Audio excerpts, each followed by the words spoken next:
குமரன் வந்து யமுனாக்கு நிறைய அட்வைஸ் சொல்லிட்டு கிளம்புறாரு. அடுத்து நிவின் நான் வரேன்டான்னு சொல்லிட்டு போக பார்க்குறாரு. அப்போ நிவின் வந்து இருங்கண்ணே நானும் வரேன் அப்படின்னோடனே யமுனா பதறி போகிறாங்க. உடனே வேணாம் நிவின் நீ வீட்டிலே இரு நான் கிளம்புறேன் அப்புறம் பார்க்கலாம் அப்படின்னு சொல்லிட்டு கிளம்பு. என்னண்ணே இப்படி பண்ணிட்டு போகிற, ஏன் எனக்கு உன் கூட வந்தால் நான் என்ன ஆகிட போகிறேன் அப்படின்னோடனே யமுனாவே பார்க்குறாரு. யமுனா வந்து அப்படியே முடிக்கிறாங்க.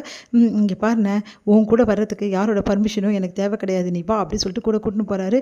ஏன்டா இப்படிலாம் யோசிக்கிற, வேற என்ன சொல்கிறது, அவள் தான் ஓவராக பண்ணிகிட்டு இருக்கானே, நீ வேறண்ணே வாங்கண்ணே அப்படின்னு சொல்லிட்டு கூட்டிகிட்டு போகிறாரு.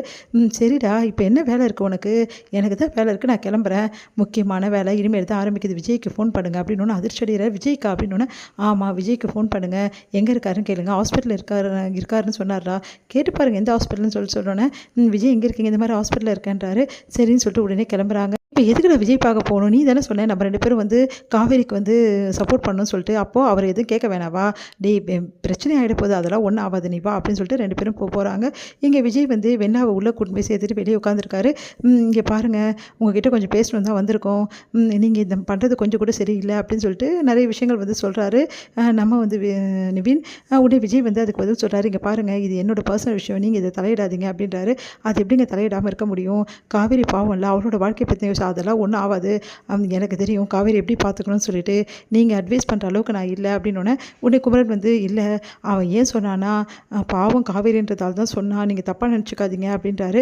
இதில் தப்பாக நினச்சிக்க ஒன்றும் இல்லைங்க, அவர் படுற அக்கறை எனக்கு புரியுது, நான் இல்லைன்னு சொல்லலை, ஆனால் இருந்தாலும் வந்து காவேரிக்கு இதுக்கும் சம்மந்தமே கிடையாது, எனக்கு வந்து முன்னாடியே நான் வெண்ணிலாவை ரொம்ப நேசிச்சிருக்கேன், வெண்ணிலாக்கு இப்படியான ஒன்று என்னால் தாங்கிக்க முடியல, அதனால தான் நான் சேர்த்துருக்கேன், மற்றபடி வேறு எதுவுமே இல்லை, நீங்கள் நினைக்கிற மாதிரிலாம் எதுவும் இல்லை அப்படின்றாரு.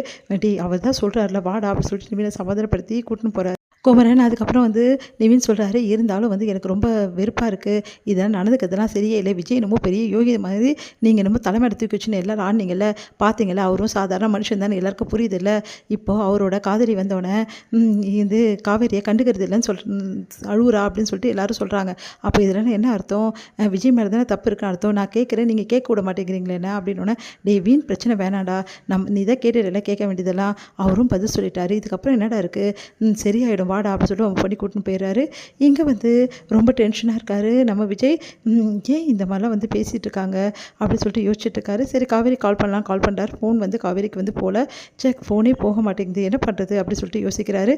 அடுத்து வந்து எமர்ஜென்சி வாங்க அப்படின்னு சொல்லிட்டு கூப்பிட்றாங்க. பார்த்தா வந்து ரொம்ப வந்து உடம்பு சரியில்லாமல் ஆகிடுது வெண்ணிலாக்கு. அதை பார்த்து விஜய் ரொம்ப பயந்து போயிடுறாரு. வெள்ளா ஒன்றும் இல்லை அப்படின்னு சொல்லிட்டு அவங்கள வந்து சமாதானப்படுத்த, சார் நீங்கள் இருக்கணும் சார், கண்டிப்பாக ஒரு அட்டெண்டர் இருந்தே ஆகணும், அவங்களுக்கு ரொம்ப வந்து உடம்பு சரியில்லாமல் இருக்குது அப்படின்னு சொல்லிட்டு போயிடுறாங்க. என்ன பண்ணுறதுன்னு தெரியாமல் விஜய் வந்து அங்கேயே இருந்துடுறாரு. காவேரிக்கு ஃபோன் பண்ணி சொல்லிடலாம்னு சொல்லிட்டு காவேரிக்கு கால் பண்ணுறாரு. ஃபோன் வந்து எடுக்கல.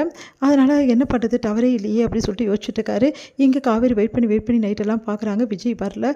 அவ்வளோதான், விஜய் என்னை மறந்துட்டார், இதுக்கப்புறம் விஜய் என்னை நினச்சி கூட பார்க்க மாட்டார், எனக்கு நல்லா தெரிஞ்சிச்சு, ராகினி வந்து நம்மளுக்கு என்னதான் கெடுதல் பண்ணாலும் அவள் சொன்னதெல்லாம் உண்மை தானே, விஜய் என்னை திரும்பி பார்க்கலல்ல, இதுக்கப்புறம் நான் விஜய்க்காக வந்து இங்கே இருக்கிறதே தப்பு, ஏன்னா அவர் மனசை கஷ்டப்படுத்தி நான் அங்கே இருக்கக்கூடாது, அவருக்கு எனக்கு எவ்வளோ நல்லது செஞ்சுருக்காரு, அவர் வந்து வெண்ணிலாவை தான் விரும்புகிறாருன்னா அவ கூடவே சந்தோஷமாக வாழட்டும் அப்படின்னு சொல்லிட்டு நம்ம காவேரி முடிவெடுக்கிறாங்க.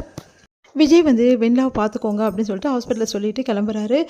கிளம்பும்போது சரிங்க நான் போயிட்டு வீட்டில் போயிட்டு துணியெல்லாம் எடுத்துகிட்டு வந்துடுறேன், வெண்ணிலாக்கு அவங்களுக்கு தேவையான ட்ரெஸ் எல்லாம் எடுத்துகிட்டு வரேன்னு சொல்லிட்டு விஜய் வீட்டுக்கு வராரு.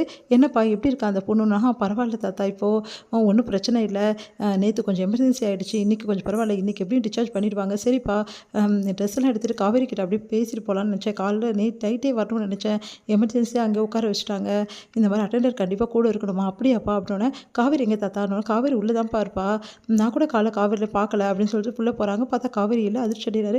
காவேரின்னு குரல் கொடுக்குறாரு, எங்கேயுமே இல்லை. பார்த்தா வந்து ஒன்றுமே புரியல விஜய்க்கு, எங்கே காவேரி அப்படின்னு சொல்லிட்டு யோசிச்சுட்டு இருக்காரு. சரி ஃபோன் பண்ணி பார்க்கலாம்னு சொல்லிட்டு ஃபோன் எடுக்கிறாரு. விஜய்க்கு வந்து காவேரி வந்து ஒரு வாய்ஸ் நோட் அனுப்பிச்சிருக்காங்க.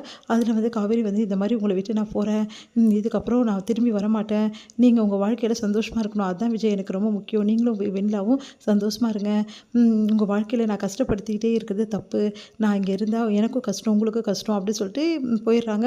அதை பார்த்து விஜய் கதறி அழுறாரு, அவரால் தாங்கிக்கவே முடியல. ஏன் காவேரி இப்படிப்பட்ட முடிவு எடுத்த, என்னை விட்டுட்டு போகணும் உனக்கு எப்படி தோணுச்சு காவேரி, நீ எப்படி இப்படிலாம் பண்ணலாம் அப்படின்னு சொல்லிட்டு கதறி அழறாரு.